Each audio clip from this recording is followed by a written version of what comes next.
Welcome to Company Secrets, the podcast where we pull back the curtain on the professional dance world. Each week, I sit down with artistic directors and industry leaders to have candid conversations about how dance companies really work, what they're looking for, how decisions get made, and what it takes to thrive. I'm your host, Jared Reddick. My guest today is Stephen Mills, Artistic Director of Ballet Austin, who is celebrating his 25th season leading the company. Since stepping into the role in 2000, Stephen has shaped Ballet Austin into a nationally recognized company known for bold programming, a collaborative spirit, and a commitment to accessibility. As a choreographer, Stephen has created more than 60 world premieres for Ballet Austin, with works performed by companies across the U.S. and abroad. Under his leadership, Ballet Austin has appeared at the Kennedy Center, the Joyce, and toured extensively, including a 16-city tour of China. His acclaimed Light, the Holocaust and Humanity Project, has been performed internationally and is the subject of the award-winning documentary Finding Light. Before directing, Stephen had a full performing career dancing principal roles in Balanchine ballets and works by choreographers like Ohad Naharin, Chu Sang-go, and Vincent Nabrata. His experience as both a dancer and creator shapes how he builds company culture, develops artists, and curates a forward-thinking vision. It's a real privilege to hear how he approaches leadership, supporting dancers, shaping careers, and leading Ballet Austin through nearly 25 years of growth and change. Welcome to the show, Stephen. Well, thank you, Jared. It's a pleasure to be here with you. I'm so looking forward to our conversation and hearing all the things you've done over the last, or some of the things you've done over the last 25 years. I think our listeners would love to know what a typical day looks like for you as an artistic director. I think that my schedule, for the most part, follows the life of a dancer. I arrive at the studio and I teach the company class twice a week. I also teach our Butler Fellowship program one time a week. So I'm pretty active as a teacher. Obviously, I'm involved in a lot of the staging and the rehearsal process in the studio for the ballets that we're working on. My day might include welcoming a visiting choreographer or their stager into the studio, helping them as they work through their processes. And then, of course, there are other aspects to the job, which includes not only mentoring dancers and choreographers, but also budgeting and schedules and all the sort of mundane things that have to be done in order to keep a company moving forward. It's never a dull moment when you're an artistic director.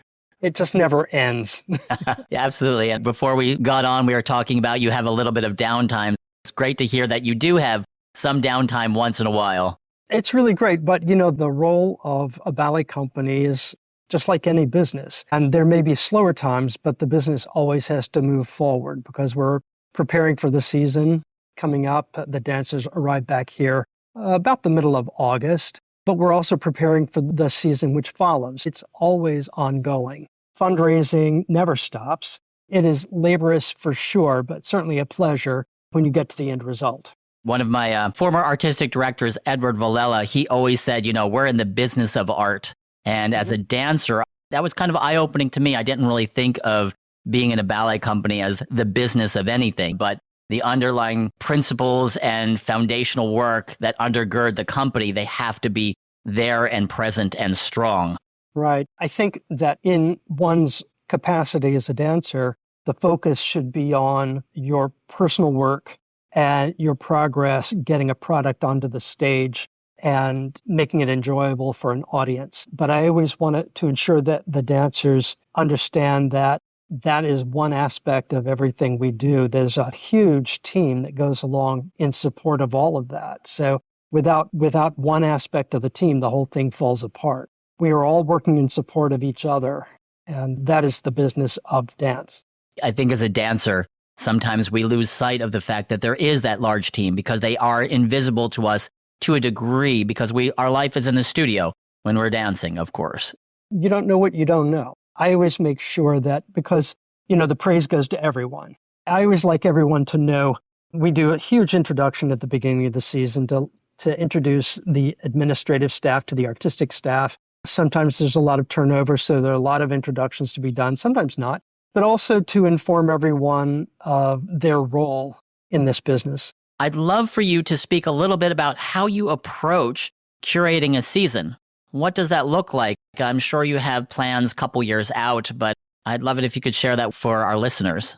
Well, curating is very interesting because, when I first became artistic director 25 years ago, I was under the mistaken premise that I had control of everything and that whatever I wanted, I could do. And obviously that is incorrect. You work in the community, and I think to be successful, you have to understand the community. And I love my community here in Austin. Though I wasn't born here, I really am an Austinite and really do sort of subscribe to our motto here that everything's weird in Austin. And so understanding that the success of the business relies upon balance. So I try to take a balanced approach to curation. So we do a lot of full-length work, actually. Some of it, in the large Russian classical style with Swan Lake or Giselle or Sleeping Beauty.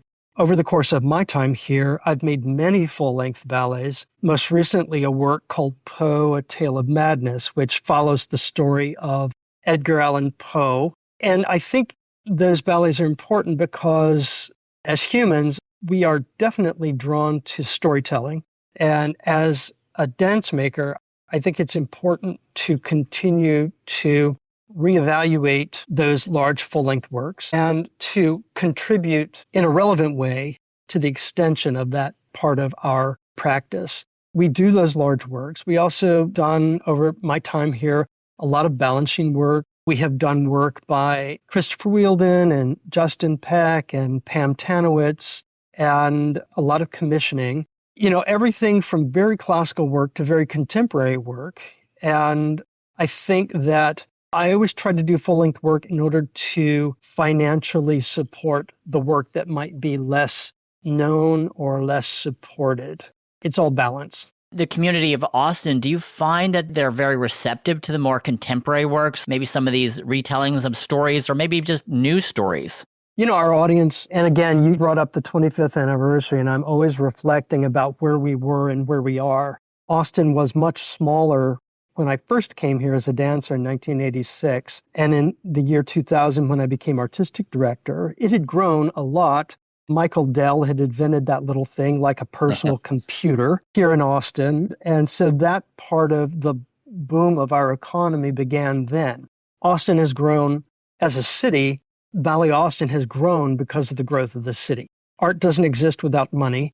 And now there's a little more money in Austin to go around. So that is helpful. I don't like to think of curation as teaching, but I always have thought, about a strategy to move the audience towards a greater understanding of different works.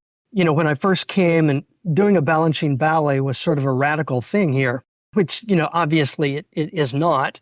But if we do this Balanchine work, how might the audience be receptive to something a little more challenging? And then we bring that into the repertoire and how can we move them to something that is more, just challenging in so many ways.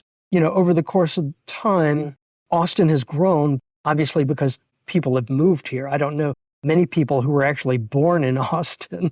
And so with that migration of people to the city, they also come with their expectations around what a ballet company might be. And I think that has been a challenge, not a bad challenge. It's a challenge in the sense that, let's see what we can do. If these people are here with these sort of experiences, what might we throw at them that they would find interesting? And so we've been on a journey to grow our repertory audience. Our full-length work audience is strong and vibrant, and the other part of our audience is growing as well. So we're pleased. We have done record ticket sales this past season, so we're excited. Congratulations on all that, because that is a lot of work. You're cultivating your audience, you're trying to educate them, you're trying to bring works that are interesting to the community and that really resonate with them and hopefully reflect the values of the community to some degree. I think so. Austin in this state is very red. Austin is this little blue dot in the center of the whole thing. And so I think the audience is welcoming of progressive ideas and not just welcoming of it, sort of in some ways demanding of it, which I find very exciting. Just great to hear how the city and the tastes have evolved, and they're supporting your vision and the company as well. Let's move on to the nuts and bolts of what this podcast is really about, is trying to pull back the curtain on the audition and hiring process and the inner workings of the company to a degree. I would love to know how many dancers are currently in your company? The company is not 24 dancers. Okay, and does that include apprentices, or do you have additional apprentices on We don't have apprentices. We have a second company, Ballet Austin 2, which sort of supplement things like the Nutcracker and like if we were to do Swan Lake, those sort of works. And then we have what we call the Butler Fellowship Program, which is a fully funded program for aspirants to a professional career. So they're post high school up to about 21 years of age. It's completely tuition free, and it's a day program from 9 o'clock till about 3 in the afternoon. And so for your main company dancers, how many weeks of work do they have in their contracts? 34 weeks. And we are currently working on our first collective bargaining agreement with AGMA. So that's a very exciting progress. You just joined AGMA is what you're saying. Is that correct? Yes. But yeah, I've been in both AGMA and non-AGMA companies, and they both have pros and cons, but I know that my time with AGMA companies, you do have different protections, you do have different ways of looking at your job and all the policies and procedures that happen within your daily life as a dancer. That sounds like a great evolution for the company. Yes. And so it's our first agreement, and so we're all sort of working our way through to the understanding of the agreement. But the most important thing is that it's an additional step upward for our organization. Obviously, we always want to evolve and move forward in all the things that we're doing, and always so hard for nonprofits and ballet companies to do so effectively and successfully, I should say, as well. So for those dancers in the company, what is a starting weekly salary or monthly salary for a new dancer for you? Well, I mean, as I say, we're in the middle of this negotiating process, so that is varying right now. I think the beginning part of the contract might be $800 a week. But again, we're in the middle of our bargaining agreement, and that will change. Of course. For the company, how many performances do they generally do per season? But generally, they do about 40 performances. We do a 5-performance series in a season that includes about 15 Nutcracker performances. We generally begin at the end of September and the middle of May. That's great. The next question is one that I get asked all the time from my students and dancers I've worked with. When dancers send their audition materials to you, what is your process there? Who sees it?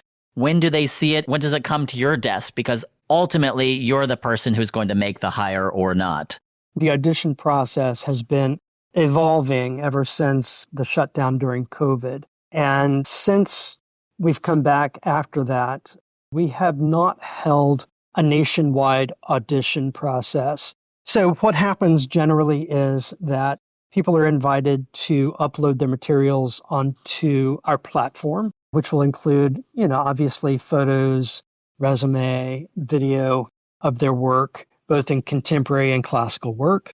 Some class work might be included. And then over the course of a couple of months, our team goes through and culls it down. And then I look at the final cut of artists, and we choose dancers for the company as well as for Ballet Austin 2 and our fellowship program through this process. It's been really effective. When I first started, the first audition that I held as director was at the School of American Ballet, and I remember 250 people showing up. And I thought, I don't know what I'm seeing. I can't see anyone. No one can dance. No one can do anything. And it was always this idea, how do we get to a place where it's more equitable? Mm-hmm. Those people who might not be competitive are not spending money. If you think about 250 people, airfare, accommodations, tens of thousands of dollars wasted in a 2-hour period. I mean, I just think it's so wasteful. So in this situation, we cull this down to those people that I would most like to see, and we invite them to Austin over the course of a couple of days. There will be 2 or 3 different periods throughout the late winter, early spring, and they come to Austin and we do a class together. So all the people who are competitive come together to have class together, and I look at them and we do some repertoire. And the most important thing is I'm able to actually have a conversation with people, because it's in the conversation that you really decide, are we really compatible? Are we all on the same page? Do we share the value of what we're doing? Are we all going to be collaborative? That allows us to have that time to be engaged in that process. And it's been so successful for us. And I feel much better about the process. I've heard this echoed a couple times from other directors who have been on the show talking about the need for the chemistry to be right within the company, versus just a dancer who's amazing and has all the technical abilities and things, the possibilities that you might need, but it really comes down to that chemistry within the work environment. And it sounds like you're doing that very successfully at Ballet Austin. We're a small company. To me, there are a lot of people who can do this work, but who am I going to have the most success with? Who am I going to enjoy being in the studio with most? Because the last thing I want to do with my time is fight with people. If we're all on the same page, if we're all rowing in the same direction at the same time, we'll all find success. And so to me, the culture is really, really important. You have these dancers there doing the company class and you're watching them. And so what kind of things really catch your eye from a movement standpoint or a dancer standpoint or an artistic standpoint? What really catches your eye, obviously, besides the interview that you were just talking about? Well, I mean, just from a technical standpoint, what are they doing with their facility? I don't know that we all have to have the same body type. I'm not really focused on that sort of thing. But what are they doing with what they have? That's important. How do they hear music? Do they hear music? We train in a sort of Balanchine style. So if this dancer comes from a Russian background, that's okay. But are they willing to be adaptive and push in a different direction? Are they open to thinking about things differently? Because, generally for us, when someone's entering the company, they are the beginning of their journey. Yes. And so people don't know what they don't know and maybe have not been exposed to the principles and the ideas that we're going to talk about. Are their minds open enough to do that and willing to do that? Because again, there are a lot of places to be happy, and it may or may not be Ballet Austin. But the important part in this job, which is difficult to begin with, is to find a place where you can be happy, you can be fulfilled, always pushing yourself in a positive direction. On that note of thinking about dancers, they don't know what they don't know, what do you wish more young dancers knew about company life? Well, I think that very often when I hire a dancer, generally, if I take a dancer from our Ballet Austin 2 company, I need to assure them that they have not arrived. This is not an arrival. This is a beginning. They've ended whatever it was they were doing before, and now they're starting something new, and they're just at the beginning. When you're at the beginning, there's so many possibilities. And so, again, collaboration, openness, willingness to experiment, being in it, not having all the answers, because if you had all the answers, you'd be doing something else. The life of an artist is one of questioning. What are the questions we're going to be asking? What are the questions that you as an artist are going to be asking yourself throughout your career in order to learn more about dance, but also to learn more about yourself? Because that curiosity really is the pathway for your own artistic and technical growth, so to speak. It sounds like that seems important to you. You're not an artist if you're not curious. That's just simple. I mean, there are dancers and there are artists, and they're not always the same thing. And there's nothing wrong with being one or the other. Both are necessary. But an artist is someone who's always questioning, always asking, what more? What else? That's such great perspective. And thank you for sharing that. And I'm sure our listeners will be really happy to hear that, because I don't think we talk enough about that for two young dancers when we're training them. I know that we try, and maybe they just need to keep hearing it. This is an artistic endeavor, right? There is the physical aspect to it, but we are in this profession to be artists, to be communicators, to express ourselves individually and through the company and with our peers and choreographers and stagers and through the work. So I think that's really important. Right. And also, if you're dancing a role that is telling a story, there's a narrative. I mean, there are so many things to know about that person, right? About that person you're inhabiting. It's not just you put these steps on and you go out and you show off in front of an audience. That's so shallow. There's so much more to know about inhabiting a character, and that is the questioning part of it. Absolutely. We know mental health is so important for the well-being of dancers, especially in this profession that demands so much of them physically. What would be one habit or mindset that has served you throughout your career? I come from a very different generation, and my background in terms of people mentoring to me was not very great. And I always committed myself to doing better for dancers than what I got. Because again, it's not just the physical aspect of it, which obviously is very difficult, but the emotional aspect of it and the psychological aspect of it. My body isn't right. My technique isn't strong. I don't like looking at myself in the mirror. I am not doing well enough for my partner. I mean, there are so many things to be concerned about and fixate on. And in some way, I was thinking about this today. I honestly think that some of it can be mitigated through your own personal reflection, honest reflection, right? Right. Not beating yourself up about what you're not, but celebrating that which you are. But I also think that some of it is just inherent in dancing. I can't say that I have fully wrapped my head around best practices in that respect. But, for young dancers just starting out, there is no place that is perfect. It just does not exist. In my organization, I have 24 people, and the only person in the company who's happy is the one that's standing in the middle. Because that's just human nature, right? Yeah. And so I can't fight that, and so people have to be able to put that into perspective for themselves. They've got to be willing to engage with that, as difficult as that may be. And also, if one finds himself in a situation where they're not supported, it's important to find another place. And if you can't find that place, it's important to move yourself out of the situation, right? I've made a life in dance. I have not been unemployed since I was 18 years old. But dance is just one aspect of life. There are a lot of beautiful things to be involved in life. And if dance is not that thing, it's important to recognize that and find something that fulfills you. And so I think that the most important aspect of what I just said was reflection, personal reflection. And I think that many dancers, because we're sort of trained to look at the person at the front of the room as the person who knows everything. And that person is always have their own similar situations to the one the dancer is experiencing. And so asking for advice, asking for help, I think it's important to ask for help when you feel like you need it. And if you're in a good company, they're going to help you find those resources.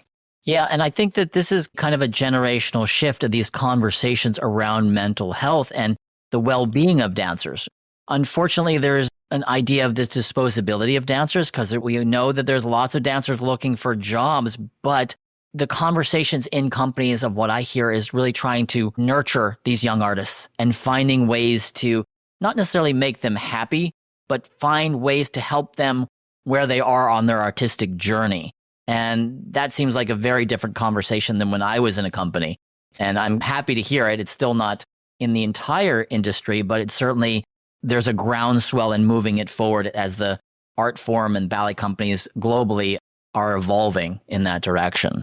Well, in my background, what I found was that in some situations, it was just easier for management to move on to another dancer because it was too hard to face maybe the situation that they were being confronted with.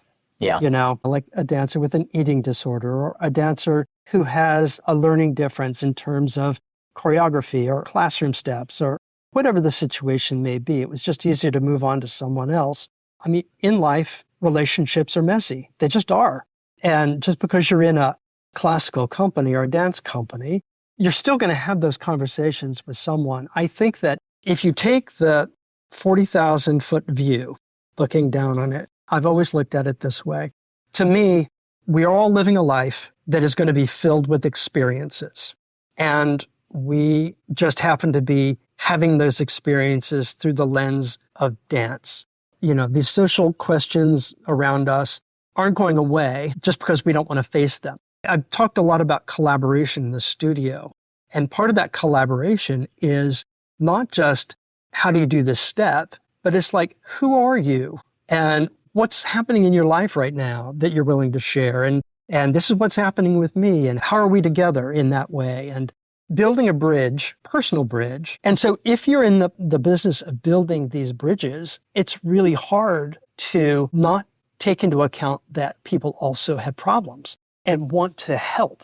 Right. It's such a human point of view, right? And we're all human beings and we're all just moving through life together, and we take whatever paths are before us and whatever interests us. And you never know where that journey might lead us. I just think that if you're not focusing on the humanity of it, dance is completely irrelevant. I agree. And so we have to think about the way art is about making connections, and helping young dancers on their journey is part of that connection that I'm trying to make. I love that. And I'm so encouraged for the young dancers who are listening and are trying to figure out what their next step is. And they'd be very fortunate to work with a director such as yourself with your viewpoint and your knowledge and wisdom and, just experience.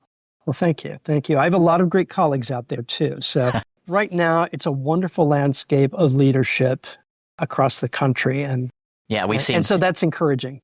Yeah. And we've seen that generational shift. All the turnover in directorships in the last 2-3 years has been historic. We haven't seen that many artistic directorships, big companies, small companies.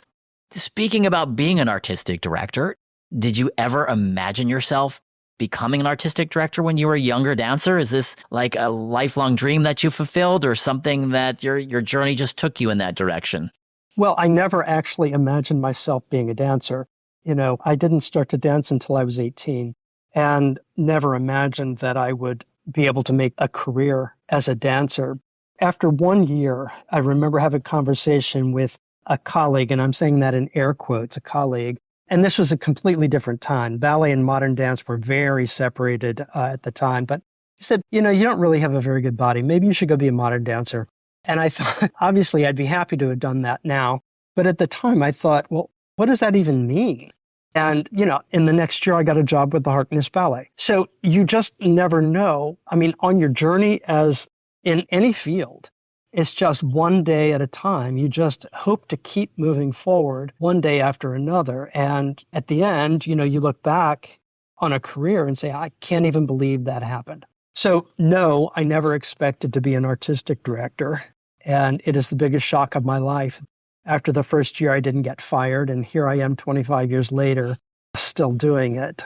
I'm very pleased and very humbled by it, actually. That's an incredible story, really, to think about. You just didn't have that perspective of being a dancer. And here you are having such a long tenure as an artistic director, which is the role itself is hard, much less having a long tenure. 25 years that is a significant milestone. So kudos to you and congratulations once again on that. Thank you very much. That's wonderful. 25 years. I know you have a big upcoming season, but outside of that, what's a dream project or collaboration that's still on your radar, maybe in the future, that you're trying to work towards? I don't know. I've been blessed with so many collaborations. Next season, the big project that I'm working on is a project that sort of has brought a lot of sort of my personal interests together with ballet on a project about Marie Antoinette, and where she's a vampire, which I think is very weird. Well, guys always get to play the vampires. It's very rare that women get to be vampires.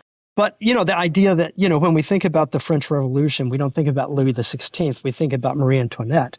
She's, sort of this immortal character. And so I've got that. My family is from a French background. And so it sort of is bringing those things together in a sort of personal way. But I've been able to work with so many great collaborators on so many different projects. You talked about like the Holocaust and Humanity Project. Not only did I not think I was going to be a dancer, I never could have imagined working on a human rights, social justice project in collaboration with Holocaust survivors. And, not being Jewish, not being from a survivor family, being able to find some relevance in my personal life and what was going on at the time, and bringing that into the form of a dance, which has had such an effect on me, on our organization, and different communities around the world. again, these blessings come to you and you don't know why. And that was one of those that I didn't plan. So who knows what's in the future? It's a really great project. I have not seen the documentary, but I am going to definitely try and watch it in the next week or so. We will definitely post a link to it. Great. On Company Secret's website so people can go and look at it directly through that link. I'd like to end every interview with kind of our final circle question, which is, what's one piece of advice you'd give your younger self at the start of your professional career? I think it would be to just relax. When I first began dancing, there was an emphasis on very young dancers being principal dancers. Kelsey Kirkland, and it was that era of these 18-year-old principal dancers. And here I was 18 and I had just started dancing. So it was like I came out of the gate running as hard as I could. I think that set me up well, but in retrospect, understanding that if you are fortunate enough to have a career in dance, it's going to be over a period of time. And success takes a while. And with that success comes a lot of failure, a lot of experimentation, a lot of travel. And so I would just say, slow down, enjoy the opportunities as they come up, and just know that it's one foot in front of the other. Believe in yourself on your journey.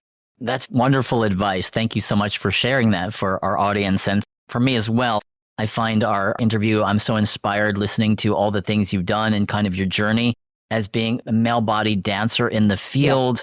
Yeah. I hear a lot of the things, parallels in your journey that were similar to mine, right? Everyone has their own journey, and certainly hard to be a male dancer in the United States. I love to hear how inspiring some of these projects are, the creativity, the humanity, and the humility you come to the work with. Thank you for being here. I really appreciate you finding time in your very busy schedule, especially when you have a little bit of downtime right now. Yeah. It's been a pleasure to be with you, and I will look forward to listening to my colleagues on your other podcasts. Well, great. Thank you so much for being here, Stephen. Thanks, Jared. We'll link to the Ballet Austin site where you can learn more about the company and follow the upcoming 25th anniversary season. If you liked our conversation here today, you can follow Company Secrets Podcast on all platforms and on our website, companysecretspodcast.com. Thank you for listening, because the stage is only part of the story.